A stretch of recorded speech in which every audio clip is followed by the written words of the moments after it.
Existing home sales slipped in March to a seasonally adjusted rate of 4.02 million home sales, which is clocking lower than last year. Yeah, just creeping over the 4 million mark. Yeah, barely. 4.02. Right. They Jeez. dropped 5.9% in March, and they slowed 2.4% year over year. Man, 4 million home sales is just eekish. I mean, no wonder why it's kind of like a ghost town out there. Mm-hmm. I mean, that's down what? That is down 30% from two and a half years ago. Well, if you think about the 4 million existing home sales, so it doesn't include new construction, but Yeah. existing home sales at a little over 4 million is super low. It's pretty much only the people that have to move. It's like those 5Ds, right? Death, divorce, diapers, debt, downsizers. And other than that, not a whole lot of other folks are moving. But then you go to the lake and there's like brand new boats floating around. Everybody got that What's boat going money. on? Like, Boat money. yeah, brand new RVs and yeah, Yeah. side by side. I see So side by see, side. the like, restaurants everywhere. are even still like busy. I definitely remember that in the Great Recession. Is you could like for a year, easy or more, you'd go out on a Friday night or a Saturday night, and it was ghost town all the time.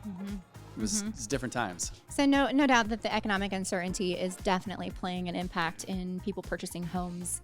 When will it heat up? It's supposed to be our spring selling season. Will we have a delayed burst maybe this summer of home sales and potentially pick back up? Remains to be seen. But the chief economist of NAR did make a comment. He said that he was surprised essentially by how low the home sales are. He thought that they would have picked up by now. Well, and I mean, But why? yeah, why? What's the what's the driver? Yeah, there's no driver right now. Perhaps like just The people interest getting used to interest rates being where they're at, maybe like needing to move, and they've been delaying it, maybe delaying selling, delaying buying, and just all that pent up demand finally.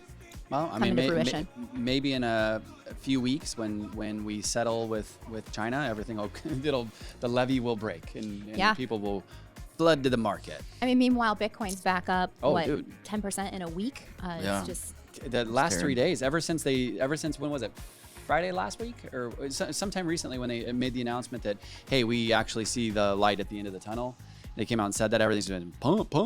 well, I was listening to what Mark. What was it? Mark Moss? Yeah, Mark Moss last night, and he was basically saying that Bitcoin can smell the money printer being fired up. And so, coming. and Yeah, the it's- dollar's weakening, coming. right? Yeah, exactly. So it's coming. Maybe more money will be dumped into the system, more liquidity. One of the Fed chairmen yesterday just said something about like possibly lowering rates and stuff. So Yep. that was It's inevitable. It has to happen. I know. Jerome Powell is trying to fight that off, but it has to happen. yeah, and when it does, interest rates will go down Yep. and people will start buying again. So it's just win. And so the Fed And- meets on May 6th and 7th, and we will know then if a rate cut is happening. Hey, Yeah, and I think the Fed or the president, they said they're going to be looking at who's going to be the next Fed.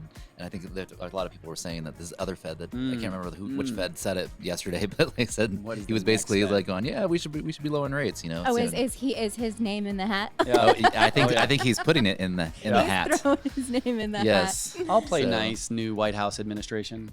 Yeah. Well, thanks for tuning in. That's what's happening right now, and we will see you next week.